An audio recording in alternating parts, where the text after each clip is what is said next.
প্ৰতিটো ৰাজনৈতিক দলে আজি প্ৰতিটো প্ৰান্ততে ইতিমধ্যে শেষ নিৰ্বাচনী প্ৰচাৰত ব্যস্ত। মই বৰ্তমান উপস্থিত আছোঁ শিৱসাগৰৰ মোৰ লগত আছে অখিল গগৈ, ৰাইজৰ দলৰ সভাপতি তথা শিৱসাগৰ সমষ্টিৰ বিধায়ক। আৰু অখিল গগৈ ডাঙৰীয়া আজি শিৱসাগৰৰ বিভিন্ন প্ৰান্তত তেওঁ নিজে নিৰ্বাচনী প্ৰচাৰত নামিছে। মই তেওঁৰ ওচৰলৈ আহিম, যিহেতু আজি শেষ প্ৰথম পৰ্যায়ৰ ভোটগণনা আজি শেষৰটো নিৰ্বাচন। আপুনি যথেষ্ট এইকেইদিন দেখিছোঁ আপুনি নিৰ্বাচনী প্ৰচাৰ চলাই আছে, কি পাইছে ৰাইজৰ পৰা সঁহাৰি? পঞ্চায়ত নিৰ্বাচনটোত আমি প্ৰথমবাৰৰ কাৰণে ৰাইজৰ দলে যোগদান কৰিছোঁ, প্ৰথমবাৰৰ কাৰণে প্ৰতিদ্বন্দ্বিতা কৰিছোঁ আৰু ৰাইজৰ সঁচাকৈ যি ধৰণৰ সঁহাৰি পাইছোঁ উজনিৰ পৰা নামনিলৈকে। কালি মই ডিব্ৰুগড়ত আছিলোঁ, তো উজনিৰ পৰা নামনিলৈকে বৰাকৰ পৰা ব্ৰহ্মপুত্ৰ এলেকালৈকে আমি গোটেই এলেকাবিলাকত দেখিছোঁ যে মানুহৰ সঁহাৰি ব্যাপক। সেইধৰণে আমাৰ নিজৰহে সাংগঠনিক ভেটিটো যিমান শক্তিশালী হ'ব লাগিছিলে সিমান নহয়, কিন্তু মানুহৰ যি আগ্ৰহ, মানুহৰ যি আমাৰ প্ৰতি যিটো ভালোবাসা, ভালপোৱাৰ ভাৱ, সেই ভালপোৱাৰ ভাৱটো সাংঘাতিক ধৰণে বেছি। আৰু মোৰ এনেকুৱা ভাৱ হৈছে যে মানুহ আচলতে 2026-ত বিজেপিক পৰাভূত কৰিবৰ কাৰণে ৰৈ আছে। আমি কেৱল একলগ হৈ দিলেই লগে লগে মানুহবিলাক মানে ঐক্যবদ্ধ হৈ যাব আৰু লগে লগে তেওঁলোকে বিজেপিক পৰাভূত কৰিবৰ কাৰণে সাজু হ'ব।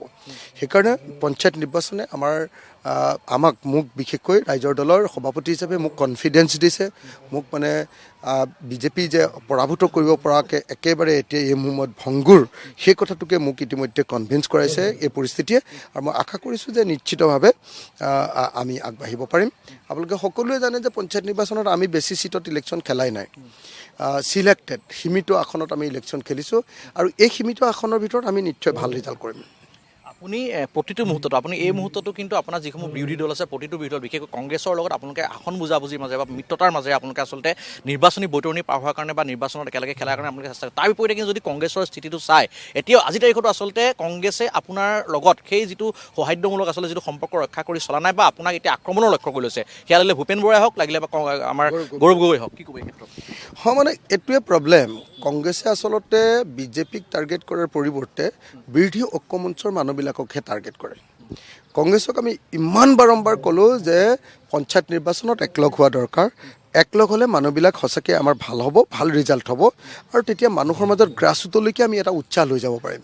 কিন্তু কংগ্ৰেছে কিবা এটা ৰহস্যজনক কাৰণত মানে পঞ্চায়ত ইলেকশ্যনত একলগ হ'ব নোখোজিলে। তেওঁলোকক বাৰম্বাৰ কৈ থকাৰ পাছতো তেওঁলোকে কোনোপধ্যে মানিব নোখোজিলে।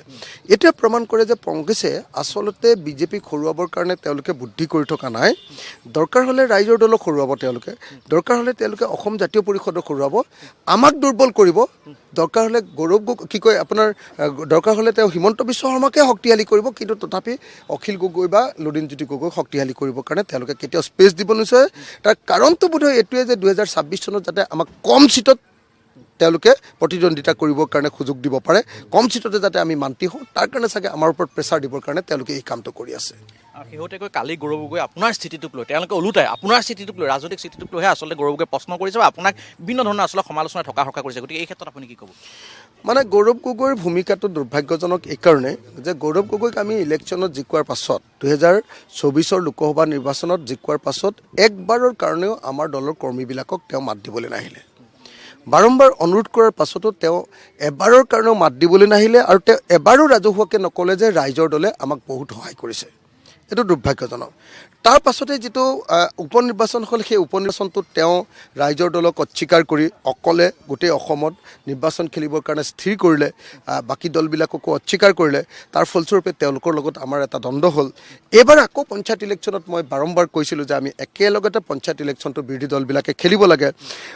আনকি মই গৌৰৱ গগৈক ব্যক্তিগতভাৱে চিঠি দিছিলোঁ, ভূপেন বৰাক মই ব্যক্তিগতভাৱে চিঠি দিছিলোঁ আৰু মই দেৱব্ৰত শইকীয়াক চিঠি দিছিলোঁ। তেওঁলোকক মই কৈছিলোঁ যে আহক, বেলেগ ক'তো যদি নহয় অন্ততঃ আমি শিৱসাগৰত একেলগে খেলোঁ, আমি আপোনালোকক কাষখন এৰি দিম।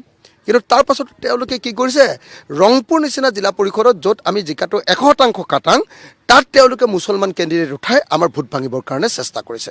গতিকে মই ভাবোঁ যে স্থিতি হিচাপত আচলতে গৌৰৱ গগৈ আৰু কংগ্ৰেছৰ স্থিতি লৰক পৰক, আৰু তেওঁলোকে সেইটোকে লুকুৱাবৰ কাৰণে গৈ আকৌ অখিল গগৈক আক্ৰমণ কৰিব খোজে। অখিল গগৈ বা ৰাইজৰ দলৰ সেই স্থিতি দুৰ্বল, অখিল গগৈ আৰু ৰাইজৰ দলে সেই ইফালে সিফাল কৰে বুলি ক'বলৈ চেষ্টা কৰে। মই দুৰ্ভাগ্যজনক ভাবোঁ আৰু তেওঁলোকৰ কংগ্ৰেছৰ এই স্থিতিৰ কাৰণে আজি বিজেপিক জিকাবৰ কাৰণে যি ধৰণৰ তেওঁলোকে ষ্ট্ৰেটেজি লৈছে, এইটো দুৰ্ভাগ্যজনক বুলি মই ভাবোঁ।